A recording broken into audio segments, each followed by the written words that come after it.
We're going to come to order. But like we begin in this hearing, let's begin about facing and starting with our Pledge of Allegiance.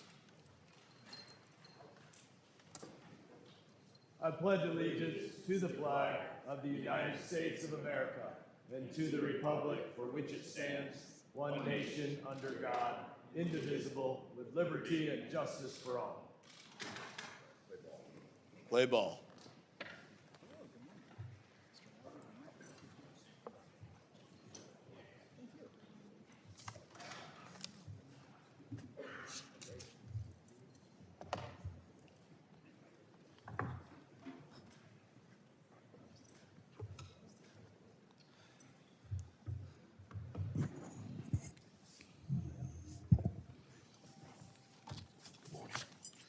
How are you today? Good.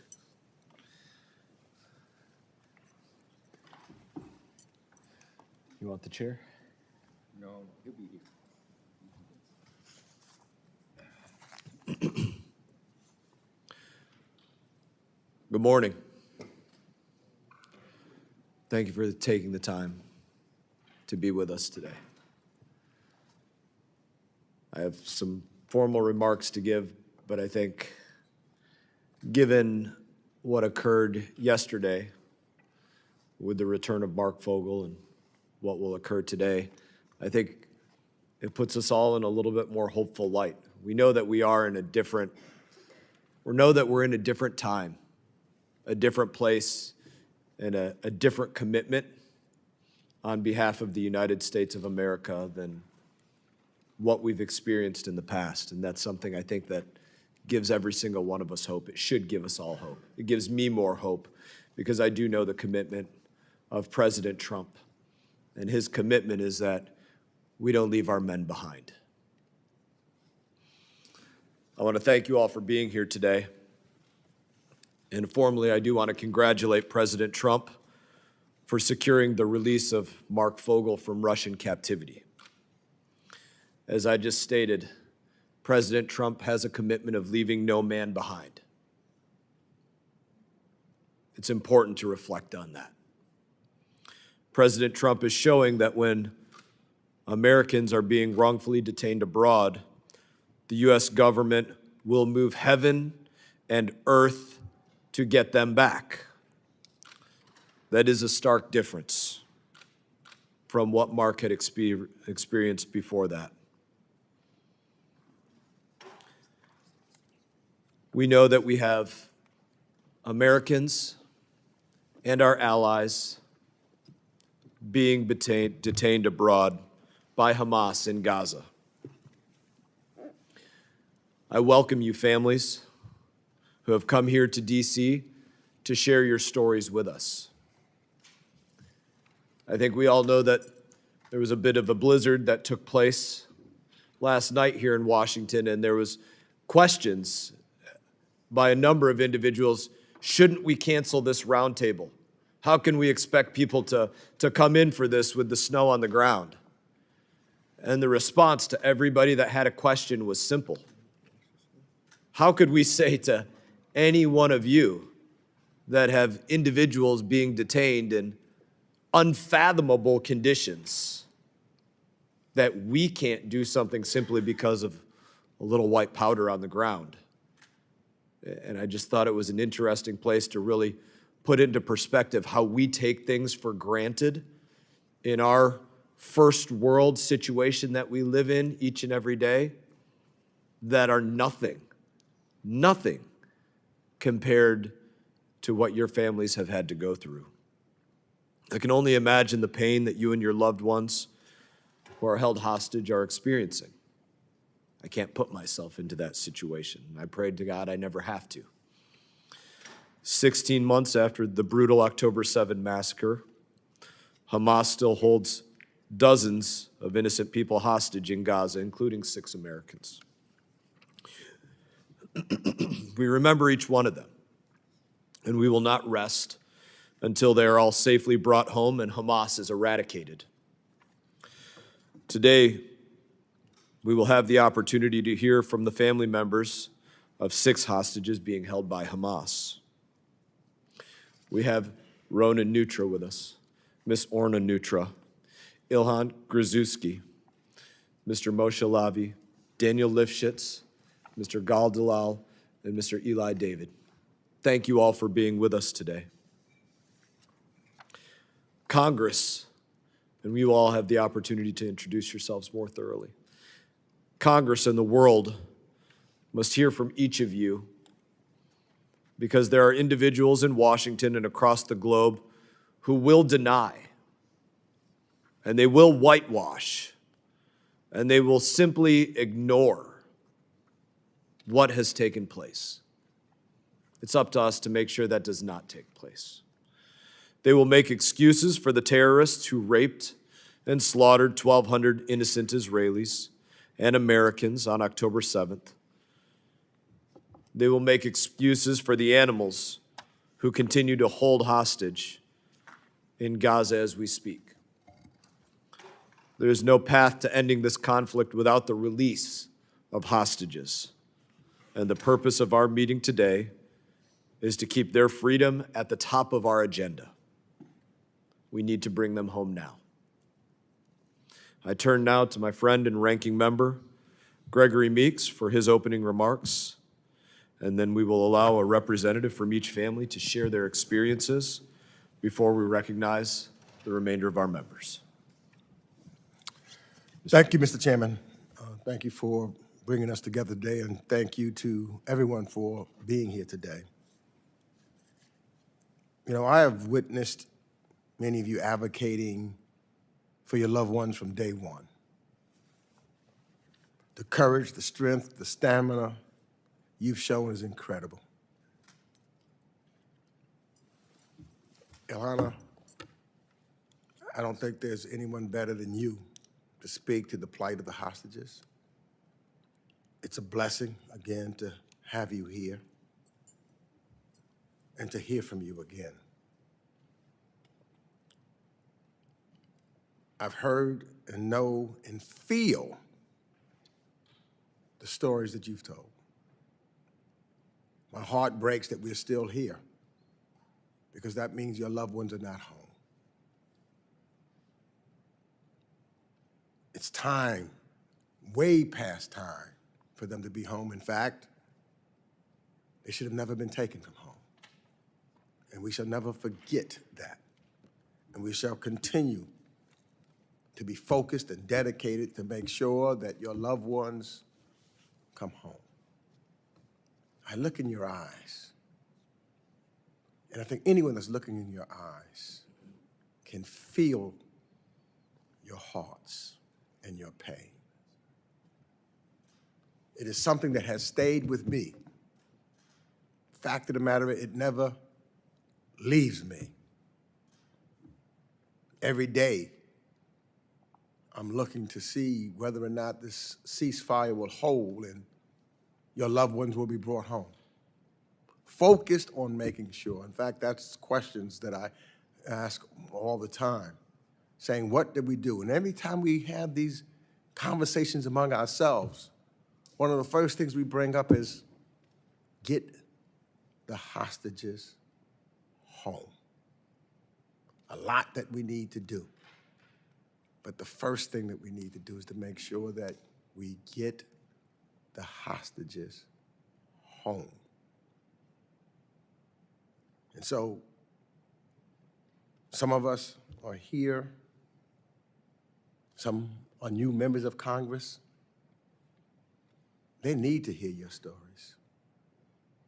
They need to know, as many of us who have heard them over the last 2 years, because there's going to be an effort that has to continue, not a partisan effort. This has to be an effort that we work collectively, Democrats and Republicans and independents, and as human beings,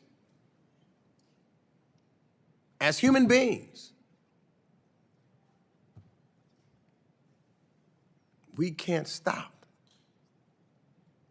until your loved ones are home. We can't get distracted. We can't let noise come and cloud them. What the first objective has to be, bringing your loved ones home. So I thank you, because I know that as difficult as it is for you to have to repeat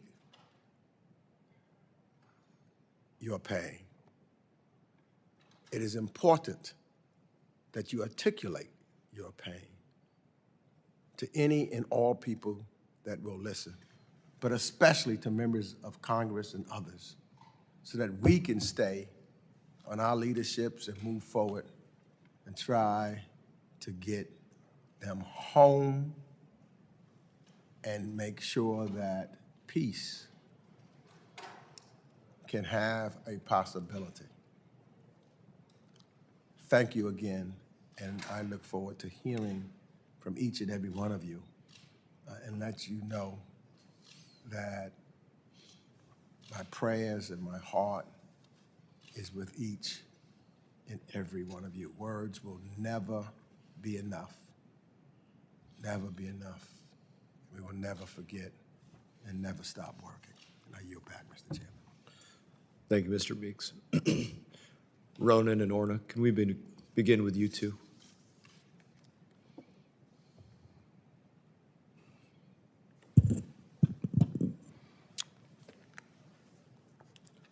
Thank you, Chairman Must.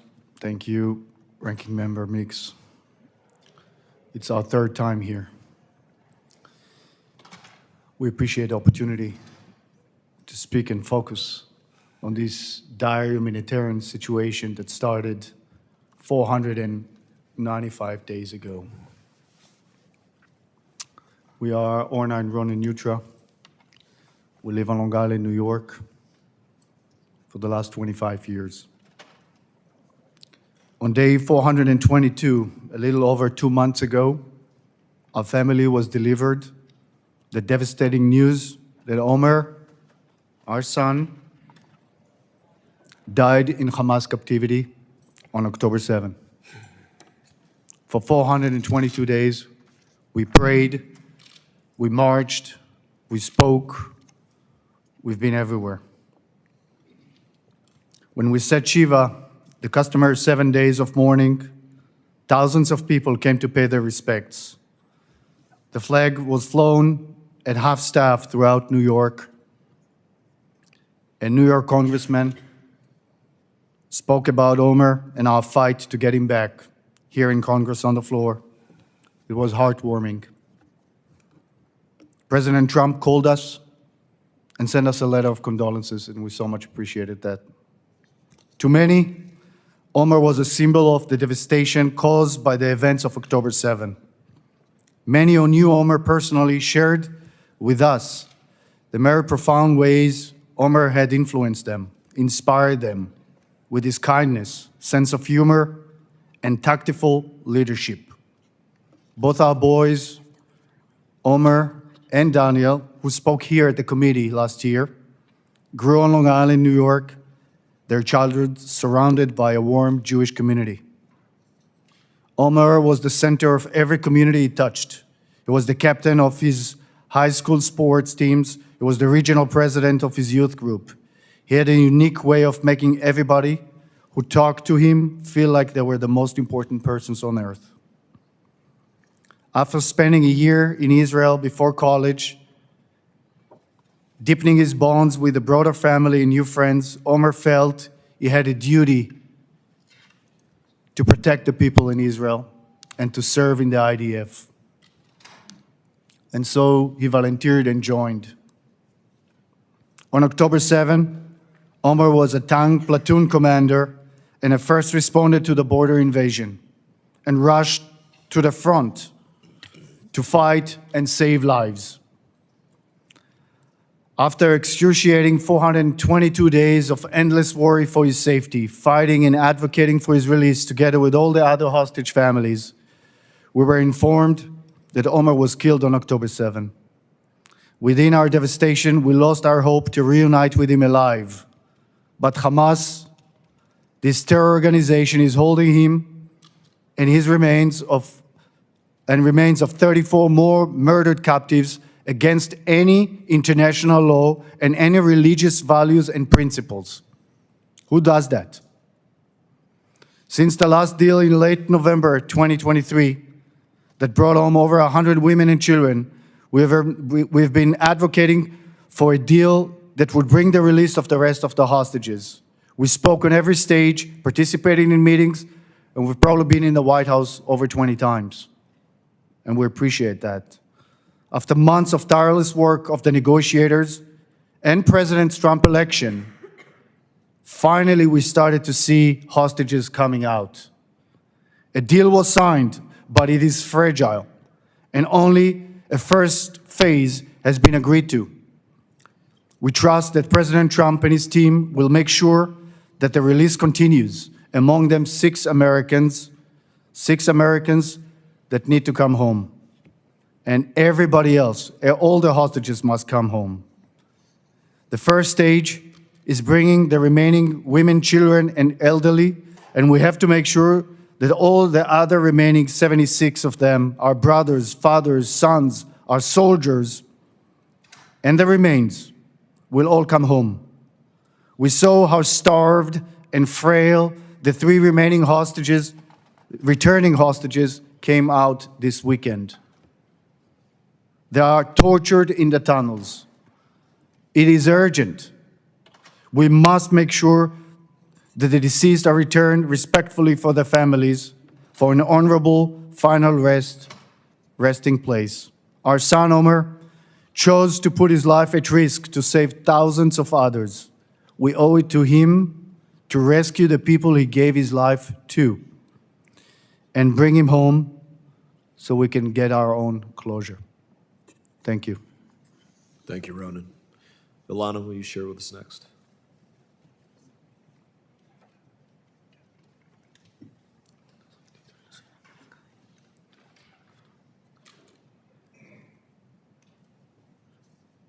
Good morning. Thank you for hosting us, and thank you for your leadership in bringing the remaining hostage home. My name is Ilana Gritsewski. I'm 31 years old. Today I speak to you not only as a former hostage myself, but also as a girlfriend of Matan Sangauker, who is still in captivity in hands of Hamas. On October 7, at 6:30 a.m., when the sirens starts, I was already awake, sitting on the couch with my coffee in my home in Kibbutz Nir Oz, near the Gaza border. I ran to our bomb shelter, brought the dog inside, and I screamed from my boyfriend Matan. 10 minutes after the first sirens, we start hearing gunfire and screams in Arabic. The kibbutz groups chat were already filling with messages about terrorists breaking into homes, one by one. Eventually, our turn came. They broke into our home, shooting everywhere, smashing everything. Matan and I jumped out the window, trying to save our life by running in different directions. I was so paralyzed by fear that I frozen and started hiding outside behind a cabinet. Then, I felt a strong yank on my hair, a knee streak on my stomach, and they dragged me across the floor. They threw me against a wall and gave me 7 guns, RPG, and grenades at me. The only thought running through my head was, why does my family have to see me die like this? After threats, beatings, and more dragging, they threw me into a motorcycle and put me a plastic hood over my head. I had no idea what happened to Matan. On the way to Gaza, they keep beating me because for them, I was a prize. They also start touching me everywhere, and at that point, on the motorcycle, I passed out. Physically and mentally, I couldn't handle it anymore. I guess my body preferred to shut down. I wake up in some ruined house, lying on rocks, surrounded by Hamas terrorists. I was suffering from a fractured jaw, a broken pelvis, ear damage for explosion, and a burning leg. And that was not everything. I was also on my period when they kicked me. Try ask Hamas terrorists for a sanitary pad when you can't even move because of your injuries. On the first day, many people came to see me, to play mind games. One of them fixed on me. He told me I will never leave, that I was beautiful, that we were going to marry and have children. Even if there was a deal, I would not be released. He handed me his gun, told me to play with it, and stole all my jewelry. The next day around noon, they brought me another hostage from near us. That gave me strange. I realized I wasn't alone. We looked out for each other. After a week, they moved us to a different place. I found myself walking through Gaza streets, holding the terrorist's hand if I were his wife. This time they took us to a filthy house infested for cockroach. We slept on the floor with a thin mattress that wasn't a really mattress. We spent about 40 days there, with barely any food, almost no water, constant psychological terror. In 55 days in captivity, I lost 24 pounds. They did not give me any medicine. No doctors came to see me, even though I told them that I was suffering from colitis and anemia. The terrorists detected everything. When we can speak, when we could go to the bathroom, when we could get up, they wake up in the middle of the night for make us interrogations. From the moment I was captured, 2 guards were with me all the time. They did not wear Hamas uniform. They dressed like civilians. They told me that one of them is a math teacher and the other one is a lawyer. For 50 days, they make sure I could not escape. They told us all the time that we are going to be hostage for 5 or even 10 years. About 4 days before my release, someone knocked on the door. We wake up terrified, thinking we are going to be included in the deal. But they came to tell us we are going to home. They changed our clothes, moved us, and prepared us to leave. But it was a lie. They transferred us to a hospital, where we meet a third hostage. The next morning around 10 a.m., they told us again that we are going home. They moved us to another room, braved us, shaking us, gave us supplies, and told us to get into a car waiting outside. But instead of taking us to freedom, they take us to a tunnel.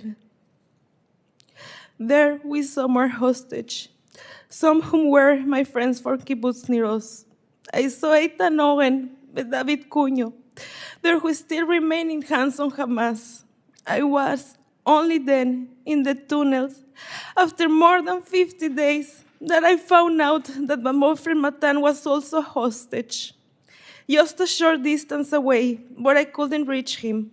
I begged the terrorists to let me see him, but they say later. The next day they told me I was leaving. I refused. I want to see Matan. I knew that if I would leave, my soul would be remaining in Gaza, but they didn't let me stay. So I left with a hole in my heart, promised my friends I will do everything in my power to bring them home. And now I'm keeping that promise. Please, help bring Matan home. President Trump is doing everything in his power to demand the release of all hostages. We are so grateful for that. Please stand behind me. Please leave all the hostages back home. I want to be able to be in my reality. I know with this step flip away, I can get my boyfriend in a bag. I don't want that. I want to be able to be in reality, to get married, to get children.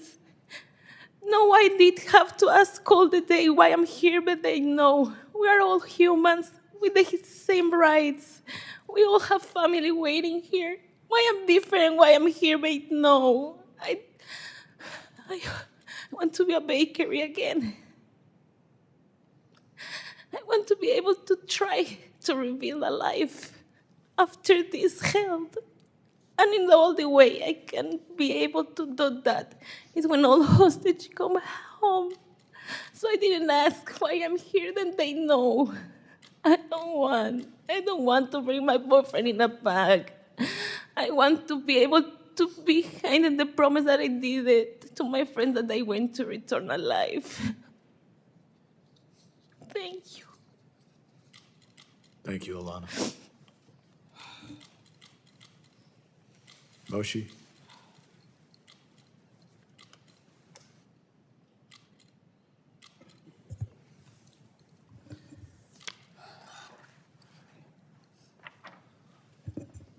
Good morning, Chairman Mass and representatives. Thank you for having us today on day 495 since our loved ones were taken by Hamas terrorists and their accomplices. My name is Moshe Lavi. I'm a proud Israeli, proud captain in reserves of the Israel Defense Forces, and most importantly, a proud brother to my sister Lishai Miran Lavi, and a brother-in-law to Omri Miran, who was kidnapped on October 7th. Lishai has been fighting for 495 days for the return of her partner, Omri.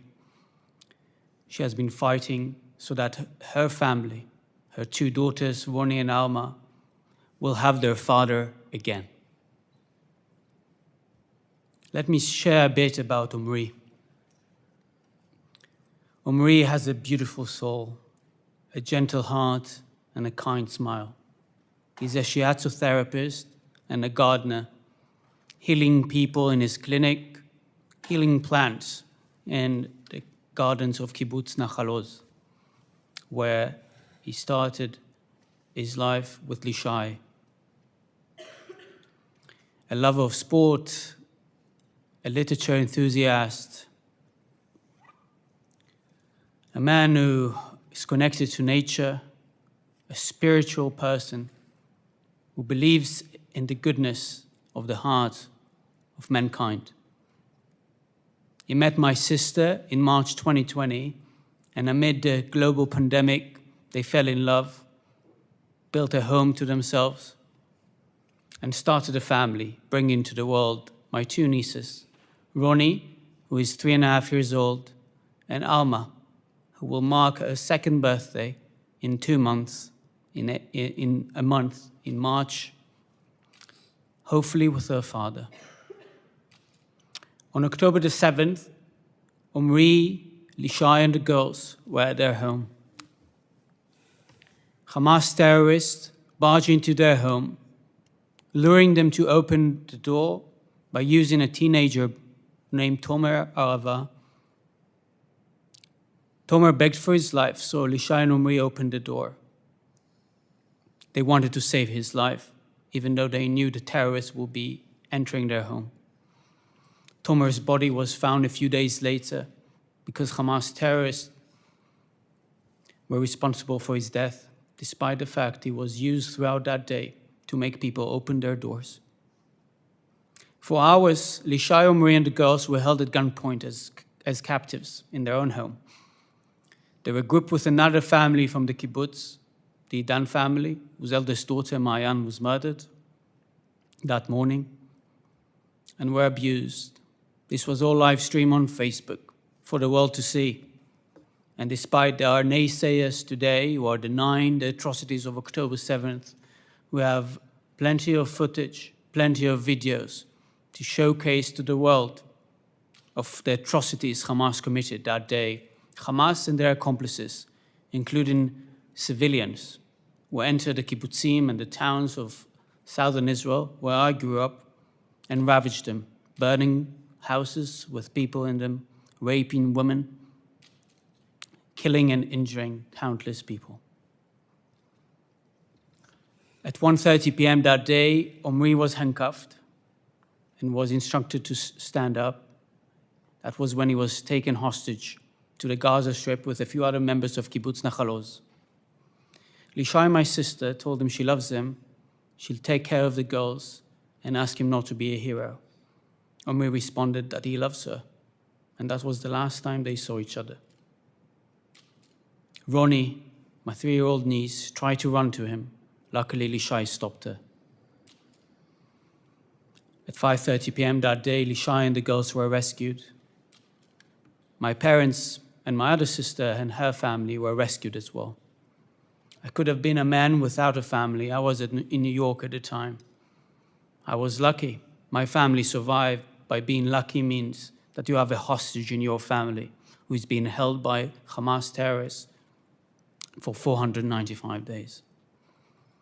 I'm grateful for all the work done by our great ally, the United States, and its elected officials, you, over the past 16 months, whether by the previous administration and naturally by the current administration, the Trump administration, which has secured a deal that has saved thus far the lives of 26 individuals, Israelis and foreign citizens, who were rescued, released from the grips of the terrorists who held them captive.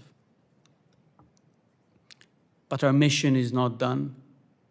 Our mission as families is to keep amplifying the voices of our loved ones.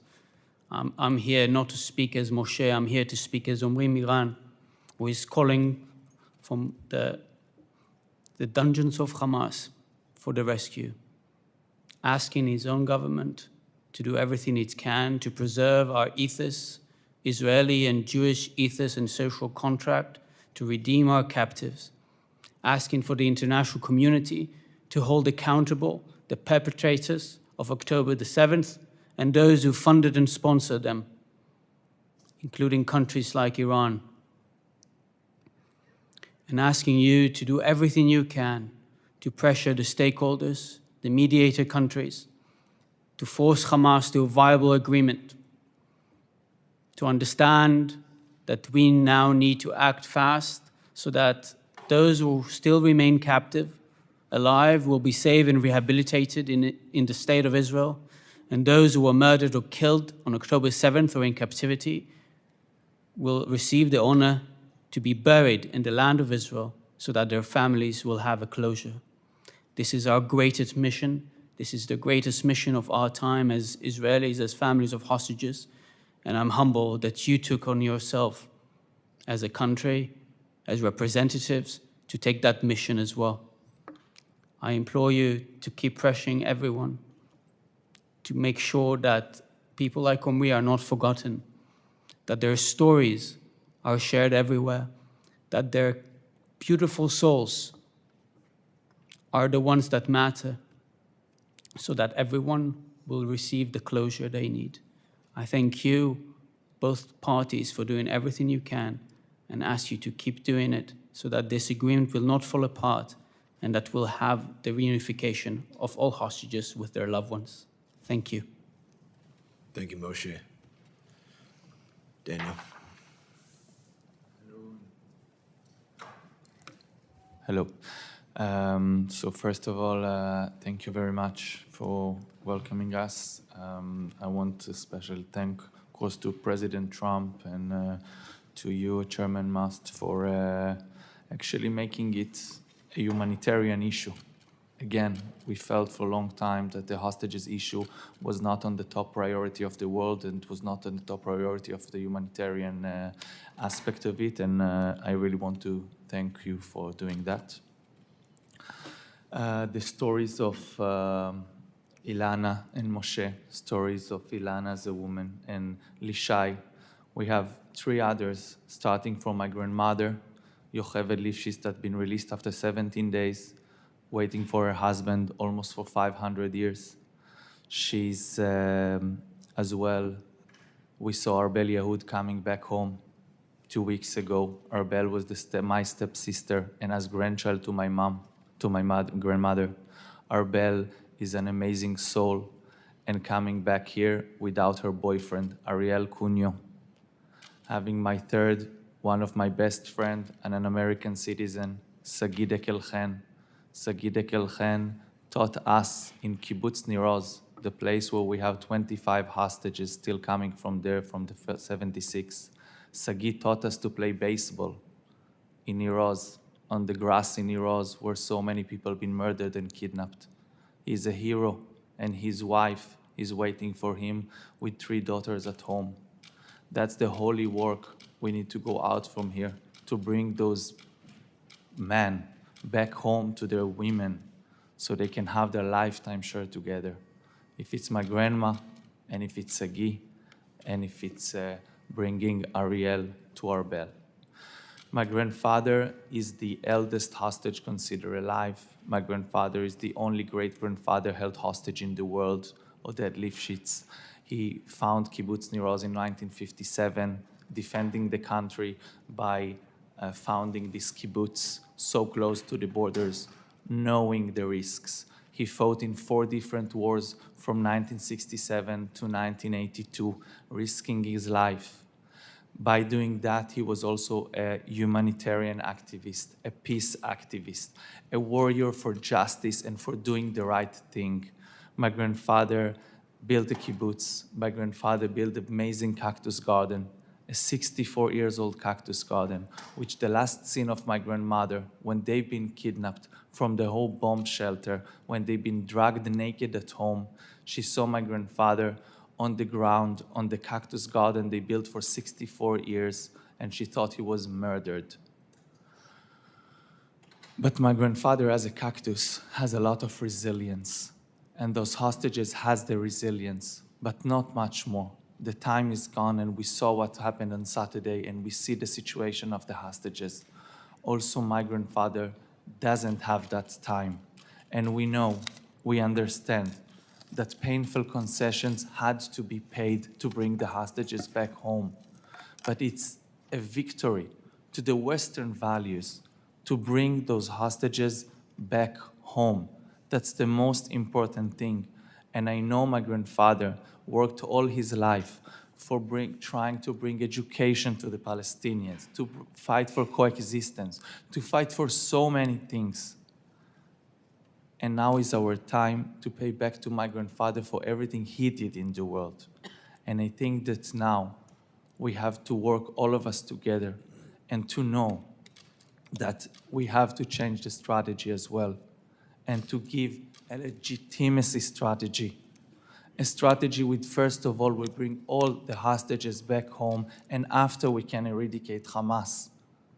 We can do it from the outside, and we can do it for them, because the victory that all of you, together with us, will make together is to bring those hostages back home, to bring Sagidek Elchen home, to bring my grandfather back home to his grandmother, to bring Matan to Ilana, and to bring Lishai home. We beg you and stand here to tell you the victory of Israel is to bring the hostages back home. After we will eradicate Hamas, after we will make everything possible, you can dry them out. You cannot bring the humanitarian aid inside, and you can bring an short expiry, the humanitarian aid, to not make Hamas collect.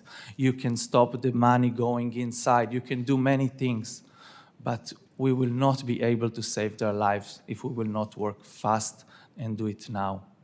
So we ask you, be with us. After that will be the steps for the future, for peace, and for everything.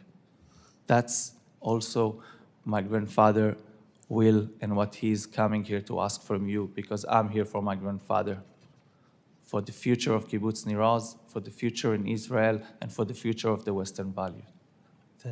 Thank you very much. Thank you, Daniel. Gal. Hello, everyone, and good morning. Thank you for hosting us. I'm deeply grateful for your support and for your time. For almost a year and a half, we families have done everything we can to bring our beloved families member back home. Today, we're here to tell you their stories. Thank you for your support and ask you to keep doing everything within your considerable power to ensure the release of all hostages being held in Gaza. My name is Gal, and I am survivor of the Nova Festival. But mostly, I am Gal, the older brother of Guy Gilboa Dalal, who was kidnapped at the Nova Festival taken hostage by terrorists, and been held in tunnels of Gaza ever since. I am older than Guy by 7 years, yet he is my best friend. He is a brilliant guitar player and has deep love to the Japanese culture. He was learning to read, write, and speak Japanese, and his dream is to travel to Japan and experience the Sakura season. On October 7th, Guy attended the Nova Festival with his 3 best friends, Ron, Idan, and Evyatar David. Yeah, Evyatar's brother is here, Ilay. He will also tell his story. Evyatar is Guy's childhood best friend. Tragically, like so many others, Ron and Idan were brutally murdered. Their spirits are a blessing to us today. Guy, along his best friend Evyatar, was kidnapped by terrorists and taken to Gaza. I managed to escape and return home. Because it was Guy's first music festival ever, he asked me to come along, and so I went with him to ensure he had a great experience and to look out for him. I arrived at the festival at 6:15, just 15 minutes before the alarm started. As soon as I got there, my brother ran up to me, hugged me and kissed me, told me how happy he was that I come. Like all good sons, he took a selfie and sent it to our mom to let her know we are together and we are safe. 15 minutes later, the alarm started. At that moment, I decided to go to my house, and Guy and his friends were supposed to join me. I wanted Guy to ride with me, but he said he didn't want his friends to feel like he was abandoning them, so he would return with them and meet me there. As soon as we heard the gunshots, the fog and the chaos of the moment set in. We were separated, and I couldn't find Guy. I couldn't get back to him. I called him, but he never answered. I'll never forget the sight of countless young people lying lifeless. I was shot at, had to keep running, taking cover wherever I could. And after nearly 10 hours of fleeing and hiding, I was finally rescued by our forces, only to learn that my brother had been kidnapped by Hamas. A video of him had already been published 3 hours before I was rescued. My parents, family, and friends knew he had been taken, but chose not to tell me, allowing me to focus on saving my own life. It shattered me. I couldn't bear the thought that I had gone there for him, to watch over him, and yet I left without him. Since then, my family, like so many other families, are tormented by our imagination of what Guy is enduring. While Guy is subjected to physical and sexual abuse, we are also psychologically tortured by Hamas sick games. Our hearts break at the sight of the recently released hostages. The horror they endured is an evident, and no words can convey the urgency of freeing all hostages more powerfully than the images themselves. It's been almost a year and a half since I last saw my brother, and he and the other hostages are running out of time. 76 hostages are still in Gaza, and most of them are still alive. My brother is still alive, surviving in these inhuman terms. We need your help. We want all the hostages home as soon as possible. We know from reading the press, anything can happen in the Middle East. These hostages deals, that's why it's so urgent to bring them all home now. We need Hamas to stick to phase 1 of the deal and to agree to phase 2. I believe President Trump wants to and capable of bringing lasting peace to the Middle East. He understands that the only path forward is the immediate release of hostages. Every single time he has spoken about Israel, Gaza, or the Middle East, he has brought up the hostages first. He has taken personal responsibility for this issue. You can't imagine what it means to us. I will do anything to see my brother again. But I also know in my heart that any last peace in the Middle East begins with release of the hostages. Without them, the healing process that the regime so desperately needs cannot begin. With your support, I trust President Trump will bring them home, save my brother, and give us a true opportunity for lasting peace. Thank you again. Thank you, Gal. Ilay.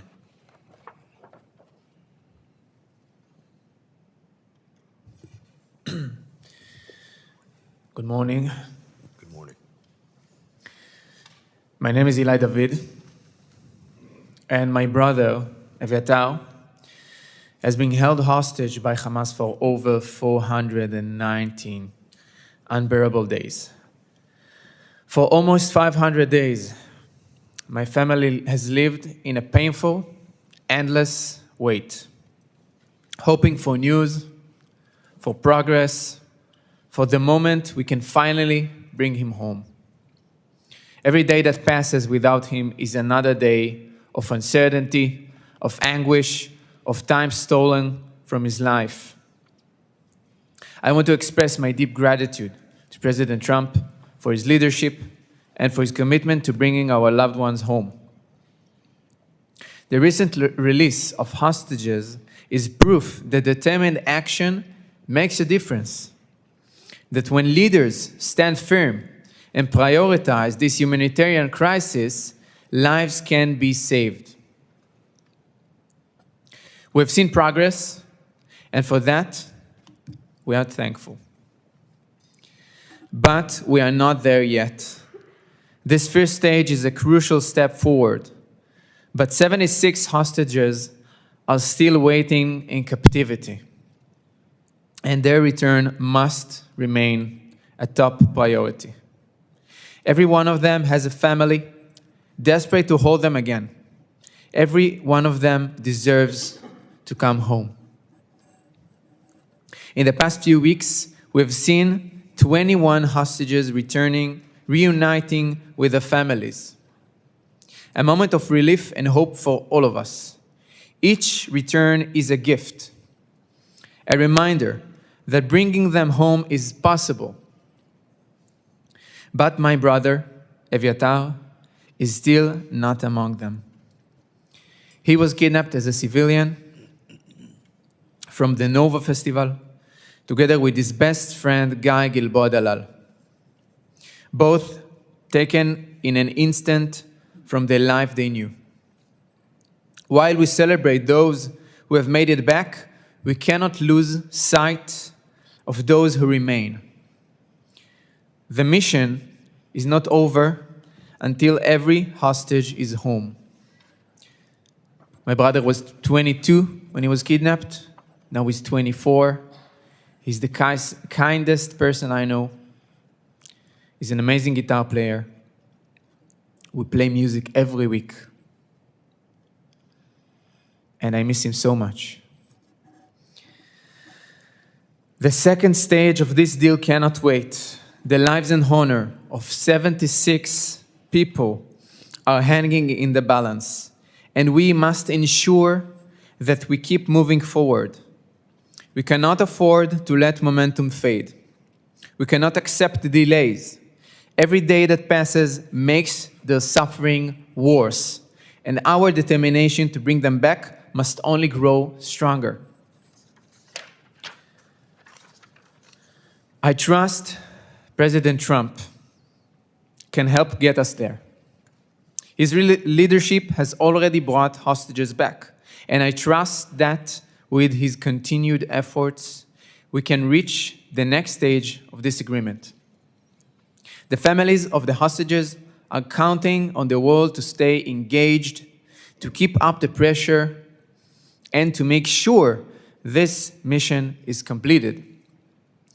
To everyone in a position of influence, President Trump, Prime Minister Netanyahu, members of this committee, and all those working behind the scenes, please continue pushing forward. This is not just a diplomatic challenge, it is a moral mission. We must see this through until every last hostage, both the living and those murdered, are returned home where they belong. We remain hopeful and steadfast. We will not stop speaking, we will not stop advocating, and we will not stop fighting until Eviatar and all 75 other hostages are back in the arms of their families. Thank you. Thank you, Ilana. Again, we just don't have the ability to know exactly how you feel, but Thank you for helping to give us a glimpse of what life has been like. It helps us all to better understand and to be able to place ourselves in these situations that nobody ever wants to be in. So thank you for sharing with us, for sharing with the world. We're going to alternate from left to right to ask a few questions, learn a little bit more. I'm going to begin with my colleague, Representative Kim. We'll start with you. We'll start with Representative Kim. I didn't mean to hit you while you were standing up. My apologies. And then we'll alternate back to this side.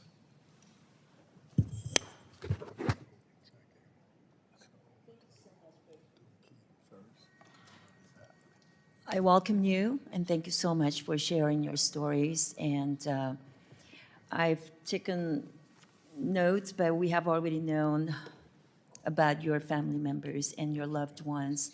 And so I just want to echo the commitments that our Chairman Mast and our ranking member and the colleagues here today are making, and that we will not rest until all hostages remains,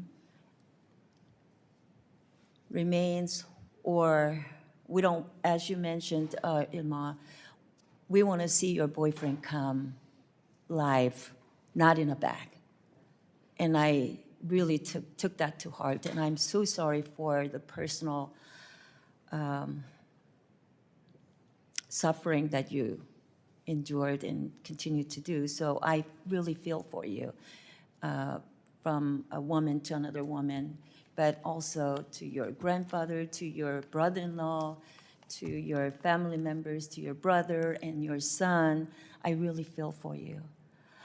It's also good to hear that you have confidence in President Trump and in his leadership. You already said, Ilay, that his leadership has already made a difference.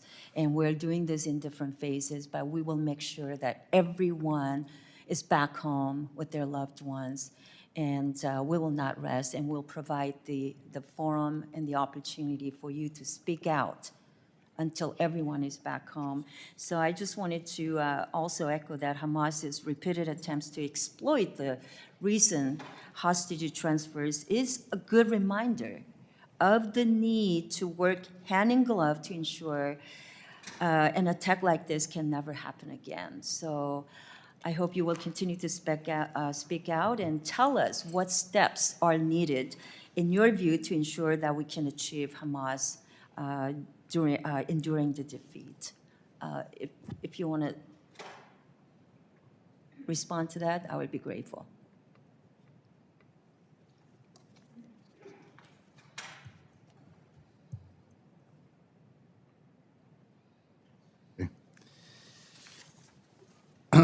Thank you again. I think there are multiple areas that Congress can help. Probably the most important is to support President Trump administration in their efforts to bring our loved ones back home. We know how much they care. We know how much the people travel all over and do whatever they can, and they need all the support from Congress. So that's a first. The second, from our perspective, there are some economical sanctions that should be put on any charity organization that support Hamas to this day, and we gotta block them. And we gotta make sure that Hamas is not getting any financial aid. And that's something that obviously is done through different countries. We keep on hearing that there's still ways that they're getting their funds. And both Hamas and Iran, their biggest supporter, should be blocked. And then from our perspective, we also feel that the Arab countries need to take action against Hamas and say loud and clear that even according to Islam, holding hostages remains is against any religious values, and they should call on Hamas on that. and Hamas should release immediately the remains of hostages taken and not use them as bargaining chips. That's against any religious value and any humanitarian law. So thank you. Thank you for taking this into consideration. Moshe? If I may add, and thank you for asking this. So as we mentioned, 21 hostages returned. There are still 76 who are held captive. And in this moment in time, the most important thing is, from elected officials, is to emphasize to whoever they speak, whether to other elected officials, whether to the administration or to the wider public, that the first mission we have in this war, and the most urgent one, is the release of the hostages. Anybody who studied history and war studies and served in the military know that there are urgent missions, short-term missions, and there are medium and long-term missions. Our medium and long-term mission is to ensure Hamas is dismantled alongside its accomplices, such as the Palestinian Islamic Jihad, ensure Gaza is a different place to the one it was on October the 6th, ruled by Hamas as a ruthless Islamist authoritarian quasi-state. But in the short term, the only thing we can do right now as a key to stabilize the region is to ensure all the hostages will return, those who are alive to rehabilitation and those who were murdered to be buried in the land of Israel. I was asked yesterday by an elected official who met the King of Jordan what I want him to ask the King. And like Ronan said, what we ask the international community and the Arab countries is that they'll learn not just to say no to proposals, but to say what they can do. What is their proposal on the table? And I saw President Trump yesterday meeting the King of Jordan and emphasizing to him, you need to bring us a plan. If you don't, we're not coming on board to our plan. And it seems that he heard that message. I implore you to make sure we pressure international stakeholders. I felt that in the past, including the previous administration, those regimes were not held accountable and were not pushed to the corner in order to provide us, victims of Hamas atrocities, and those are Israelis and Palestinians. Palestinians are also victims of Hamas, to give answers. Let's make sure that the hostages remain on top of mind and that we can see an end to this ongoing tragedy and a vision for a better Middle East in the long term. Thank you. Representative Keating. Thank you so much, and thank you for being here. For some of you, it's 3 times I've met you and talked with you. Ilana, thank you for telling us and the courage you had telling us what it was actually like in captivity. It's hard to say this about someone who's like Matan, who's held hostage, going through brutality. It's hard to say he's blessed, but he is blessed that he has you and your love and courage, and he's not alone. And I think he knows that. I always have felt awkward when we talk about this issue and use the term the hostages, the hostages. And thank you all for being here, because the reason that is so inadequate is because these are people. They have names. They have Omar, Matan. They have Ariya, Amri, Gal, Etar. They have names. And they have relationships, son, boyfriend, grandfather, brother, sister, mother, father. And thank you for every time you come, every time you speak up, that transcends.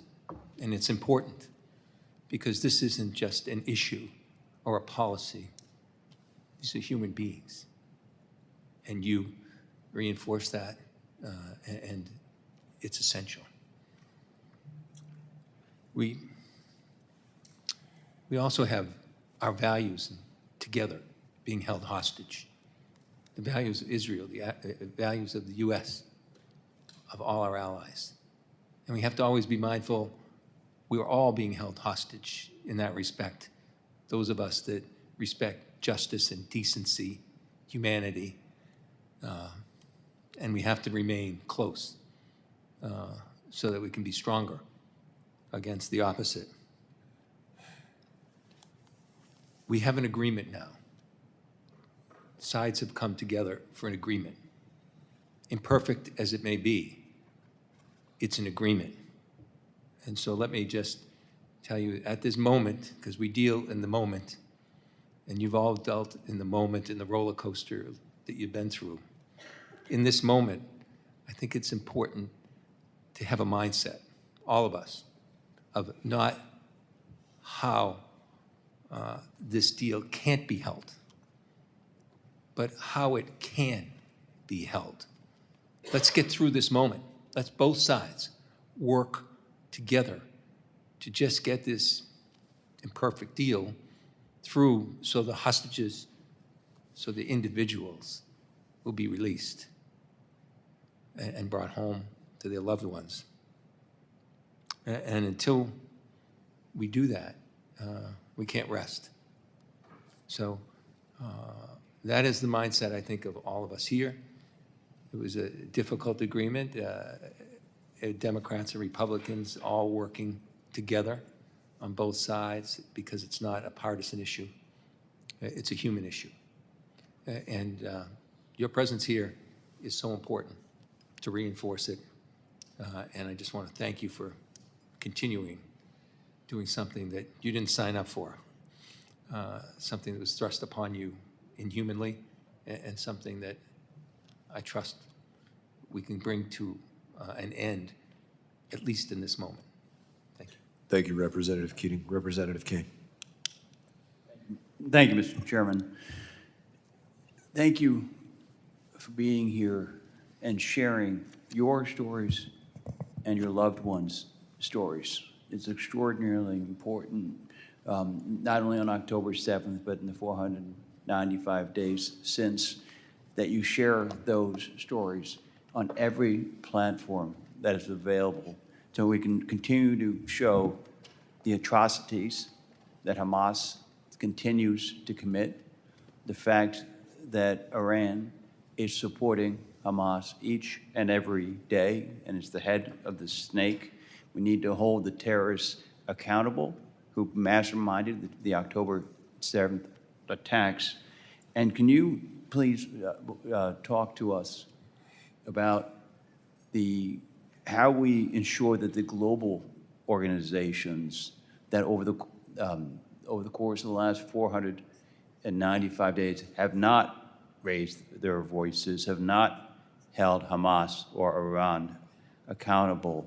What can we as members of Congress or people who care about your families and your loved ones do to ensure that we have a safe and immediate return and a global effort to make sure that hostages are not taken in the future? I think what you raised it's very important. I think the first step of doing that is, one second, putting all those organizations aside and focusing on the mission of bringing the hostages back home. After the hostages will be home, it will be much easier to eradicate Hamas. And as you all know, it's much easier to dry out a place or fight in a war while you don't have hostages there. I think the US government is doing great work in putting the hostages situation on the top priority. I'm sure as well that we saw this week Khalil al-Hayya meeting with the Hamas terrorists in Iran. So for sure that wasn't a help. You should just emphasize the Iran accountability for that.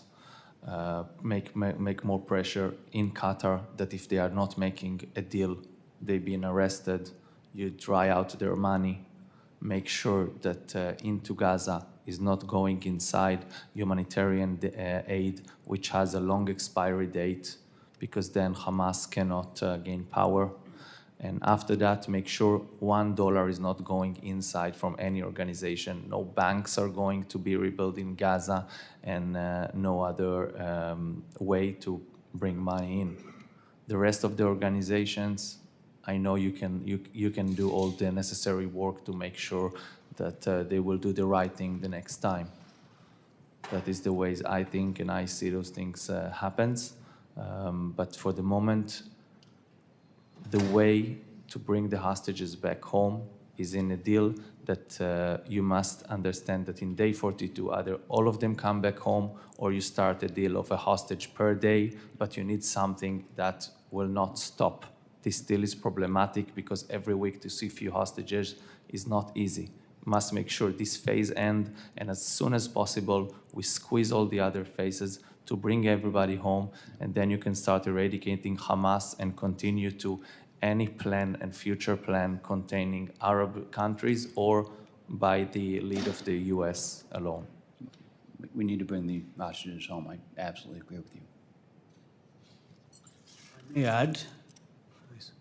Let us first make sure all the hostages return, and then we will pursue every avenue of justice to hold account the WHO for allowing hospitals to be used as military infrastructure for holding hostages, to hold accountable UNRWA for allowing its employees and its infrastructure to be used by Hamas terrorists, and to hold accountable every organization in the world through sanctions for allowing this to go on for so many days. They are part of the problem, but now President Trump and his great team are trying to find a solution for the short-term problems. And I'm sure you'll be doing everything as Congress to hold accountable those who are supporting Hamas directly or indirectly. Yes, we will. Thank you. Thank you, Tom. Ms. Gillen. Thank you, Chairman, and thank you, Congressman Meeks, Ranking Member Meeks, for including me here today. And thank you to all of you for coming and sharing your stories with us. This is not an international conflict. This is about, as Moshe said, beautiful souls. I am one of the new members of the House of Representatives, and I want you to know that one of my first speeches, if not my first speech on the floor of the House, was honoring the hostages that had just been released as part of the deal, but reminding my colleagues and anyone who is watching that there still are so many more people that we need to bring home. I represent Long Island, home of Omer, and although I did not get to know you during the campaign, Mr. and Mrs. Neutra, I was there for your memorial service for Omer. And I'm so sorry that I did not get to know your son because he is a beautiful person. And I'm sorry for his brother because I hear the love of the brothers here about their missing brothers. And I'm so sorry for your family's loss. And I just wanted to be here to let you know that I will not rest and I will work with my colleagues day in and day out to get your loved ones back to you. Thank you for being here. Representative Lawler. Thank you, Mr. Chairman, and thank you to each and every one of you for being here, for sharing your story, your experience, and that of your family. For 495 days, this travesty, this miscarriage of justice, this crime against humanity has endured. And each of you, in your own way, have had to live through hell. I, over these 495 days, have come to know many of you, some more acutely than others. I have spent a lot of time with the Neutras. This photo of your son, this photo is seared in my mind. You see in your son someone who lit up the world. Someone who was selfless and caring. Someone with purpose. Having met your son Daniel, I know the impact this has had on him as well. I spoke to both of you the day that you found out that your son had in fact passed away on October 7th. For 430 some odd days, I watched the two of you traverse the world, meet with every leader around the globe, speak before tens of thousands of people, all with the hope that your son would come home. I don't know how the two of you, or any of you, have put one foot in front of the other for 495 days.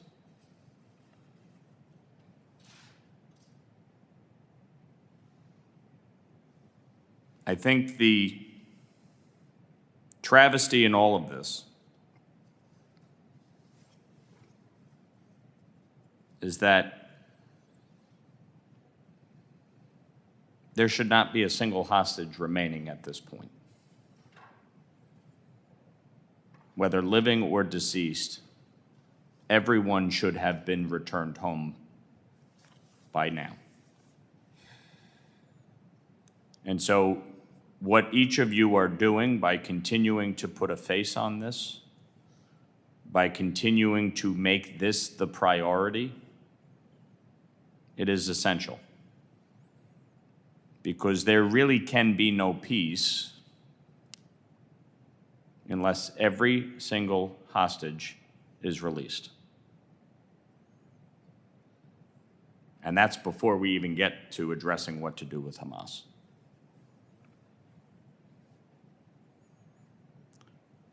Orna, if you would like, if not, I understand, but I think it's important for people to understand the full range of emotions that you both have had to endure over these 495 days, in which you had so much hope that you would be able to bring your son home alive, only to find out that, in fact, he was killed on October 7th. And now, in this fight to bring him home, what is that mix of emotion like, and how have you been able to proceed forward?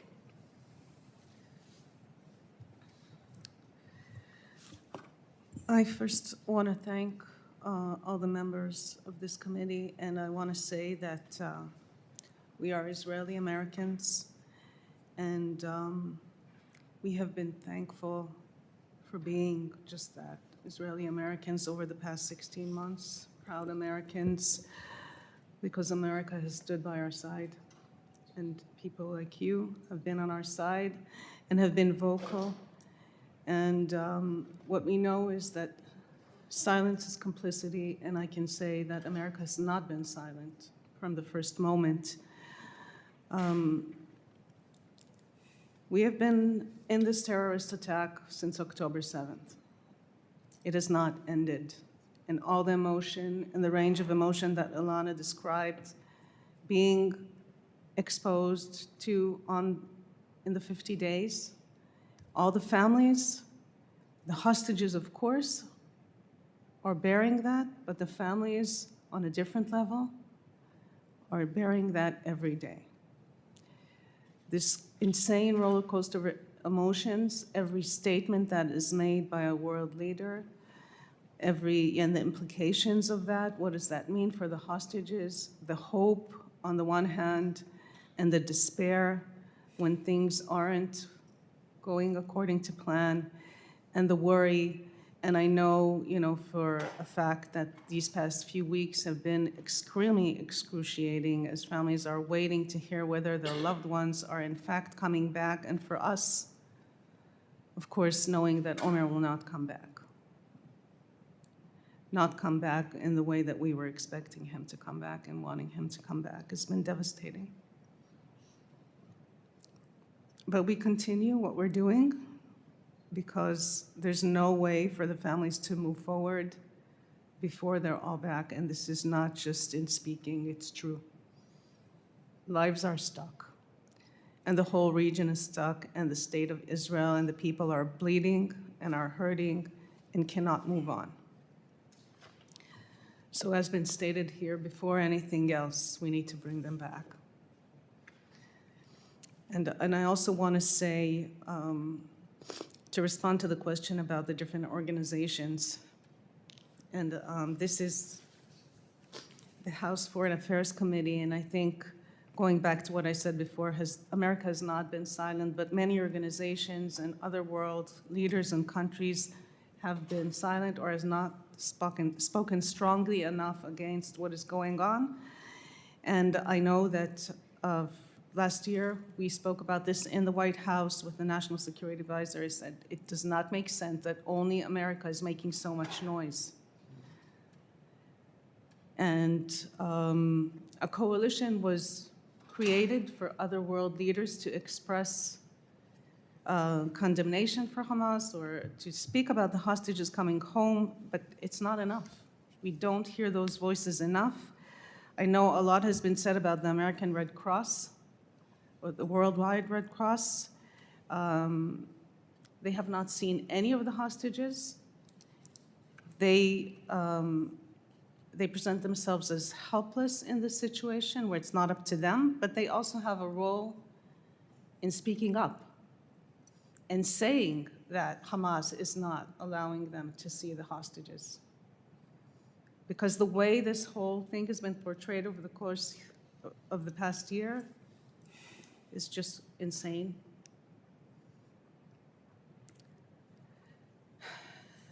So we still have a lot of work to do. And there will be a lot of work to do in making sure that this doesn't happen again. But bringing back to the focus, we need to first bring them back. I just want to add a quick reminder on the record. 45 Americans were murdered on October 7. 45 Americans. Where is the outrage?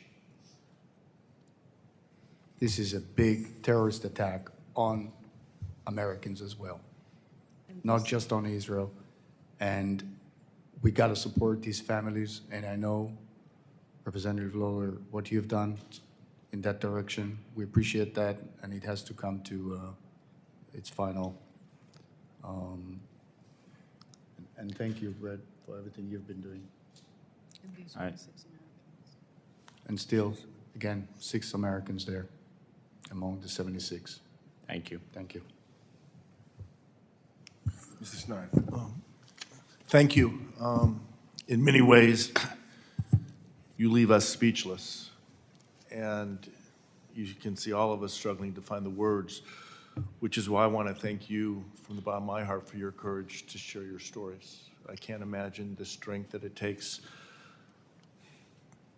to be here and speak as you have, but to speak as you have been doing so for 495 days. You have carried the light of all the hostages, of your loved ones, but of the entire country of Israel. And it's a light for the world to see the truth. The truth is that Hamas invaded Israel on October 7th of 23 with genocidal intent. That Hamas took 250 people as hostage and continues to hold more than 70, 495 days later. That Hamas has time and again demonstrated, even in the obscene staging of the release the past couple of weeks of the hostages, that their intent remains the same: the destruction of Israel, the murder of Jews, the torture of those they still hold. It is clear, and you help us see that as long as Hamas controls Gaza, as long as Hamas can threaten Israel and Israelis, neither Palestinians nor Israelis can have peace. As you have talked about, Hamas must be destroyed. Its capacity to reign terror over Gaza and to threaten Israel must be eliminated before we can move towards that peace we all want. You have our promise. You've heard us say this. We are not going to rest until every one of your loved ones, until every hostage is home and united with their family. As President Trump and Prime Minister Netanyahu have emphasized, every hostage should come home immediately and without any conditions. That's where we should be. It's not where we are. And we need to, as we've discussed today, work to increase pressure on the international community, to bring pressure not just on Hamas, but on the interlocutors to force this issue. Again, you leave us almost speechless. Your courage, your strength gives us strength. And so I just want to say thank you. You have our commitment. To Ilana and Daniel, I'm from Chicago. Chicago has made it our community has made it our personal commitment to help Nero's rebuild. Daniel, I took great courage or great comfort in you talking about rebuilding Nero's. And now I speak not as a member of Congress, but as a representative from Chicago and the Chicago Jewish community. We are going to do everything we can to be by your side as long as it takes to make sure Nero's and the beauty of Nero's and every community is restored and Israel's strength and the strength of Jewish people is established. Thank you very much. Thank you so much. We really appreciate it for all the help and support from the Federation of Chicago. Emphasizing we still have 25 hostages, only from Kibbutz Nir Oz, including saying here that Ilana saw the Cunio brothers, 2 brothers from 4, and Sagid Ekelchen that I told you about. So thank you for the Chicago Federation. Most of the things what we need to do now is share everyone together, gather and help, releasing the hostages, and after that we will eradicate Hamas in all necessaries. As Nir Oz suffered, as you know, most on October 7, we lost 117 for 400 inhabitants. On that day, 41 were murdered, some bodies were kidnapped as well, and still 25 hostages. So we know what is pain, we know we want the revenge, and we want Hamas to be eradicated. The first thing we do now, do everything that the phase 1 will continue, and we will continue immediately to phase 2.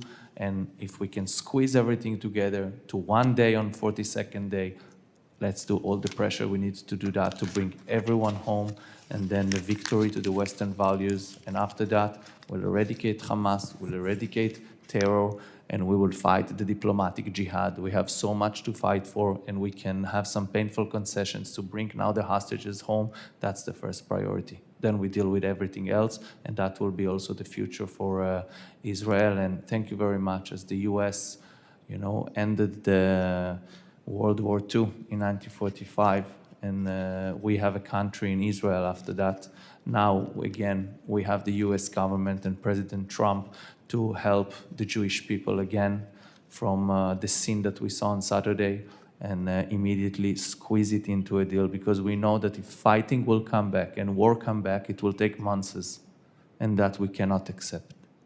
Thank you very much again for all the support, and for the Chicago Federation. Thank you, Republican Schneider. Representative Self. Thank you, Mr. Chairman. I have a question for the world. What does never again mean to the world?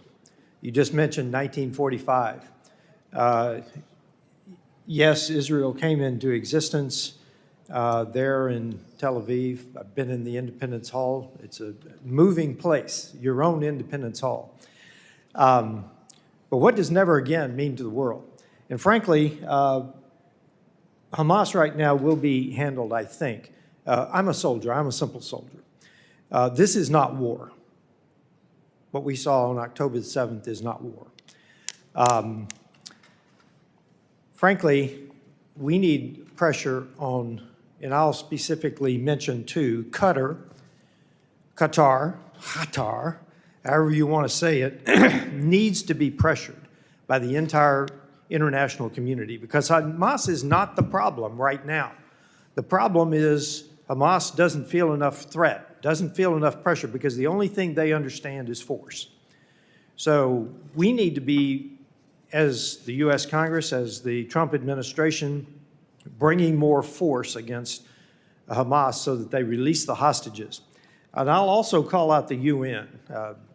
Not only UNRWA, but UNIFIL in Lebanon, they all failed. They all failed. And when you look at the number of resolutions against Israel compared to the number of UN resolutions against the entire world, the rest of the entire world, you get an indication of they also need to feel the force of the civilized world. So I appreciate your stories. I cannot imagine. Sam Johnson held this seat that I hold today. He was in the Hanoi Hilton for almost 7 years. His body came back absolutely broken. You couldn't shake hands. You couldn't squeeze his hand. So this is not war, though. This is terrorism, and Hamas is holding out because they do not feel enough pressure. So I agree with you that the first mission in this is to get the hostages back, and that requires more force. I know you have a lot of hope in the agreement. I think we ought to be optimistic, but I think we ought to be realistic as well, because the first mission is to apply pressure, whether it be the agreement, if it holds. If it's not, force on Hamas to get the hostages back. With that, I yield back, Mr. Chair. Thank you, Representative Self. Mr. Latimer. Thank you, Mr. Chairman. Thank you, Mr. Ranking Member. I had the opportunity 6 weeks after October 7th of being in Israel, at Kibbutz Kfar Aza, and what I saw was unlike anything I've seen in my life. And as I sit here and listen to your story, I don't think of it in geopolitical terms. I think of it as a father of a grown daughter, and I think of it the way you think of it as your child. Were she under other circumstances at that concert? And were it her picture that was on this? When I look at these young men, I think of my nephews. And I think of the fact that you have an uncle as I am the uncle of other nephews. It's a personal thing. So many times we talk about these things in public office as a political, geopolitical thing, and some issues fall into that category, but this one to me is just a human thing. And I appreciate you coming and sharing this so that we can get a better personal connection and understanding. So when we talk about what we have to do, it's not abstract. It's remembering your faces, remember the way you spoke, the pain that you've suffered. And I thank you for sharing that publicly. Thank you, Representative. I just have a couple of follow-on questions. Ilana, I wonder if I can ask you a few specifics about them bringing you into the public. Did they bring you into the public more than once?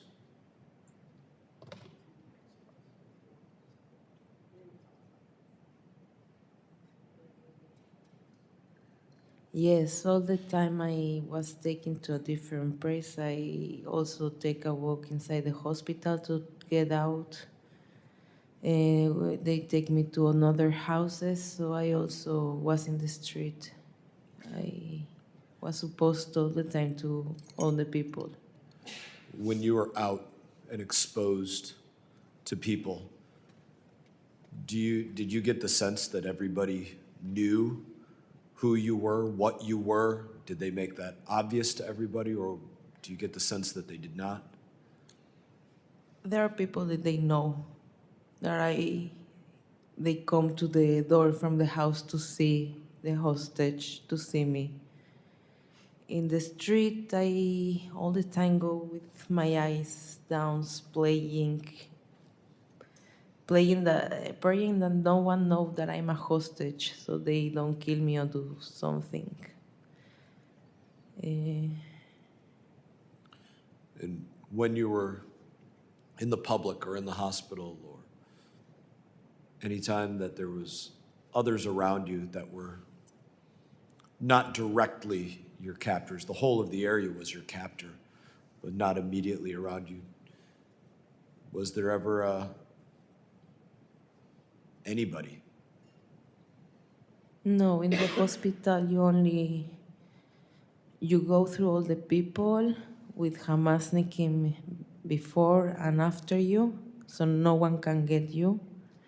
And we get in area, so they close you in a room. And you are alone with people in the room waiting, someone bring you food, water, take you to the bathroom. If no one is there, you need to do your needs in the basket, in the trash, in front of everyone. Thank you all for taking the time to share with us today. Representative Mast.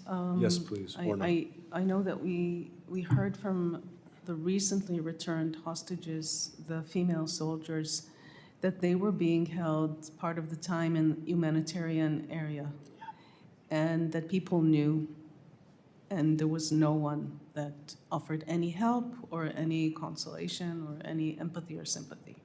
And that's the same thing that I've heard as well. That's why I was very curious to know if your experience was the same. Right.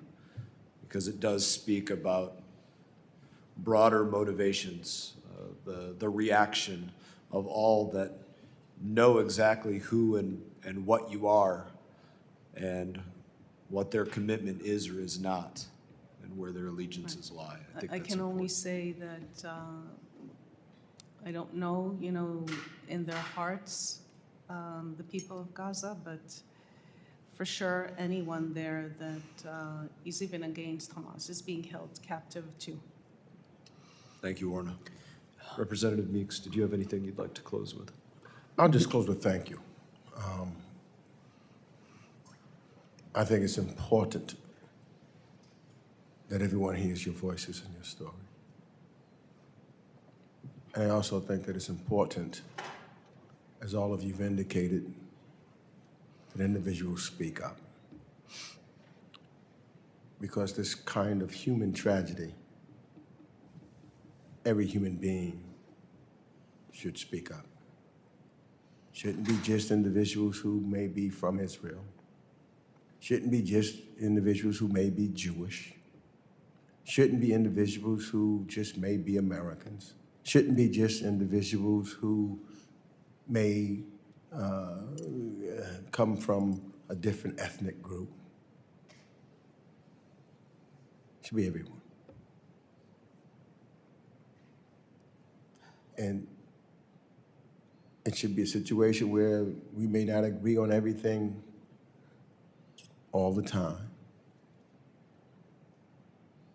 but to hear your stories and to know of the reality of October the 7th,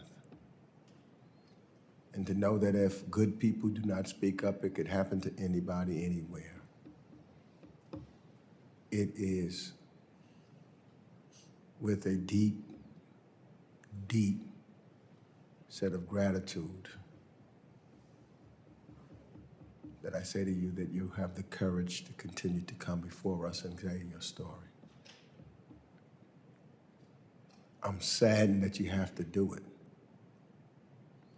And I'm saddened that someone is still held hostage or have lost their lives. But I will always speak up. Thank you for being here. I will echo that comment. Thank you for being here today. Thank you so much. Really appreciate. We want you just to remember that they are changed, starved, and eating crumbs off the floor. Do whatever it takes. Bring them home now. Please do. Thank you. Thank you.